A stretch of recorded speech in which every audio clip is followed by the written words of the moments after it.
welcome to another episode of Mojave River Valley News. We're out here in Apple Valley at the Apple Valley Chamber of Commerce, which is part of the High Desert, the Greater High Desert Chamber of Commerce. And they graciously allowed us to use their facility this year.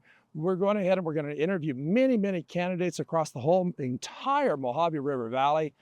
Some are in here that we've done our best to try to get a hold of everybody we can.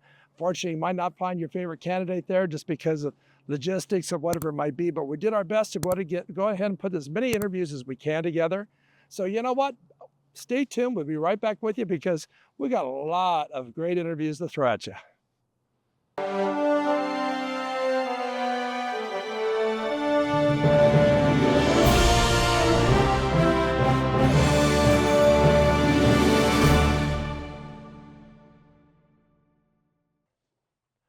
I have a candidate for you today that's Art Bishop. Art Bishop is running for the Apple Valley Town Council. And it'll be interesting to see what Art says and why he's going to run for another 4 years. Hey, stay tuned. We'll be right back with you in just a moment. Okay, I'm Eric Swanson. I have with me Art Bishop. Art, it's good to have you here today. Tell the folks out there a little bit about yourself. Well, before I do that, I want to thank you, Eric. It's a great pleasure to be able to reach out to the people in the high desert. So thank you very much. A little bit about myself. That's really hard to do because I've been around for so long. But I did retire as the fire chief of the Apple Valley Fire Protection District. I did 35 years here serving the fire departments in the high desert. My wife and I have been married 55 years. We have a beautiful daughter who's a principal in Victorville, and I have a son who's a firefighter. We have a great family, and we love them all. So, Art, you have been doing this for a long time, so this is almost a redundant question to ask, but for the next 4 years, how do you fit with this multi-million-dollar organization? What do you bring to the table? Well, that's really a great question, Eric, because when you look at local government, one of the most critical things that the people who want to invest in your community, the developers, the investors, the home builders, they're looking for stability. They're looking for that stability in the town council. They're looking for that stability in the planning commission. They're looking for that stability in the park and rec. They want to be involved with a community that's growing in the direction that they want to see for their community. I think the stability that I bring, along with the other 4 members of my town council, I say, by the way, is what we're all about. In my personal opinion, I think we're the most stable town council in the high desert. And that's what developers and investors in your community are looking for. Let's take it off in a whole different direction here, because one of the things across our nation is talking about safety. And I'm not even going to, you need to say it, is our number one jobs, no matter if it's schools or cities or whatever it is number one is safety. Tell me what you guys are doing. What do you need to do? Because this is a huge challenge to keep that at that level. It is a huge challenge, and public safety is our number one concern in the town of Apple Valley. It's actually 54% of our general fund. So that means the money that comes in from taxes and other revenues, 54% of that goes to public safety. But unfortunately in Apple Valley, we have one of the smallest police departments, or sheriff's departments technically, but police departments here in the high desert. And as sad as it is to say, crime is growing in the high desert at a very, very rapid pace. We need to be able to put more deputies, or what I call boots on the ground, out there patrolling our neighborhoods. I want to make sure for every citizen who calls 911 that they can get as quick a response as possible. I mean, and there's so many elements to it, because you guys have your own fire department out there, which is actually a separate elected body. Yes, it is. Which actually takes a big load off of you guys. It's tremendous, to be honest with you. It's something you have to support. Let's move on to something else that I know that is always crucial. And I want to start with I really should turn this around. Roads and traffic. Because really the traffic really should be the first word.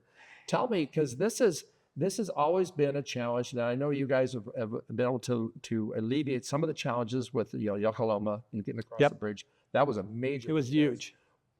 As you guys grow, you only have so many corridors to get a streetway. What do you see the future for Apple Valley? What needs to be done? And you're absolutely correct. The Yucca Bridge only took us 40 years to build it. And then we had to assist Victorville in putting in their bridge over the railroads, but we were glad to do that. We now have that additional corridor instead of just Bear Valley and Highway 18. We have that center corridor.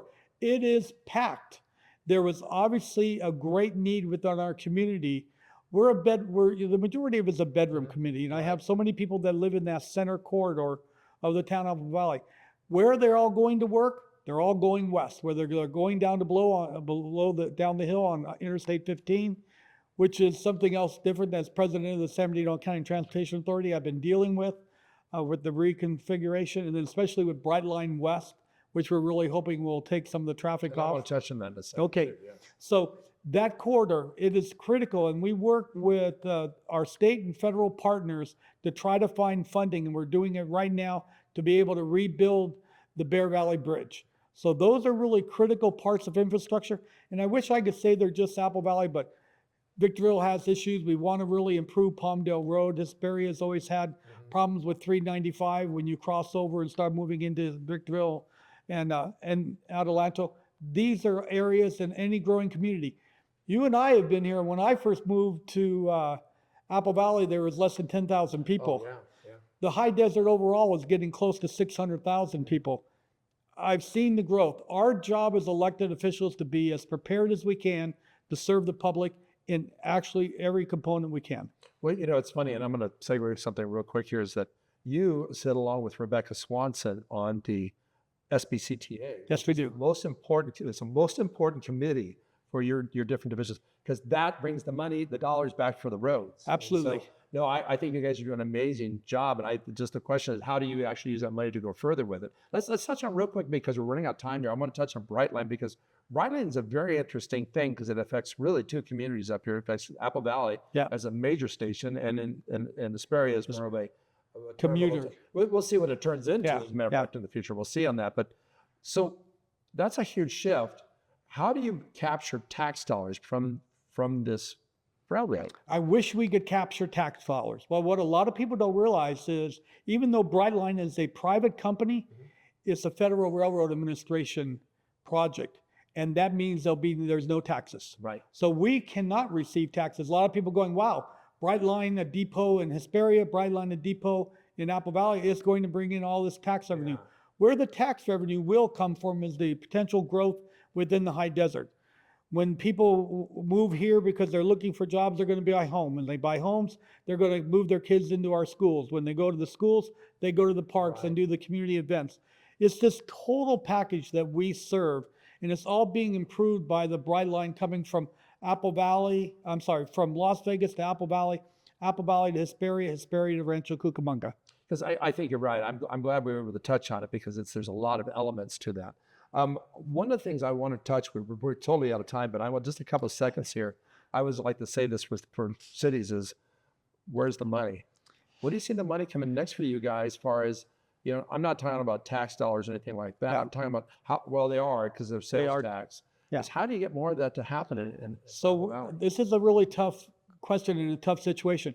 As our state enters into its second year of deficit spending, which is probably going to continue for at least 1 or not 2 more years, we're in a negative budget statewide. A lot of funding for projects, operational projects, traffic projects, come from state funding. As our numbers continue to shrink in the state of California, demographics are a huge issue. That's what the federal government bases dollars and cents coming to your community. So Eric, there's not a good answer. The next couple of years, we have to work harder for every penny we get from state, federal, and local taxes, and make sure we're being as smart as we can how we use it. Tell the folks why they should vote for you. Tell the folks again. Tell the folks why they should vote for you. Real quick.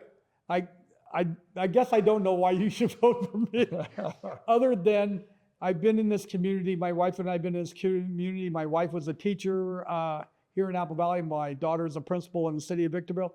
Our main concern is trying to do absolutely we can for our neighbors and our friends, whether they're our friends at church, whether they're friends at the chamber, or friends in our community.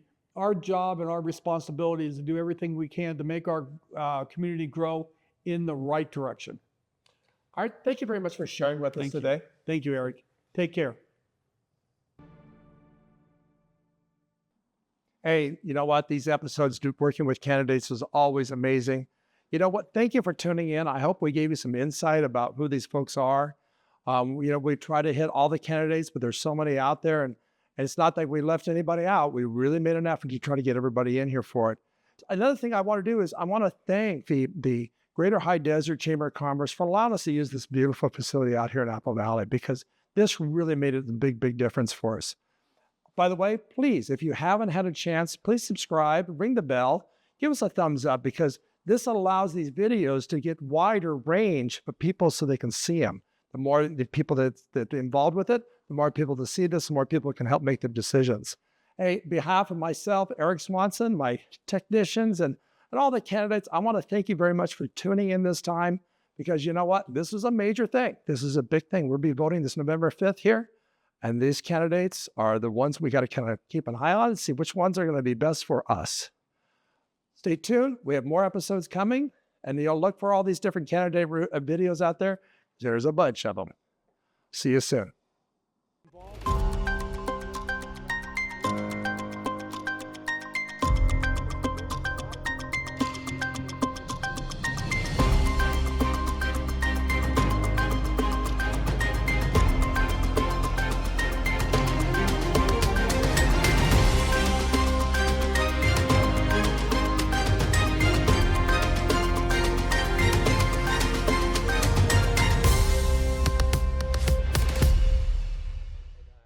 I'm not even going to, you didn't need to say it, is our number one job, no matter if it's schools,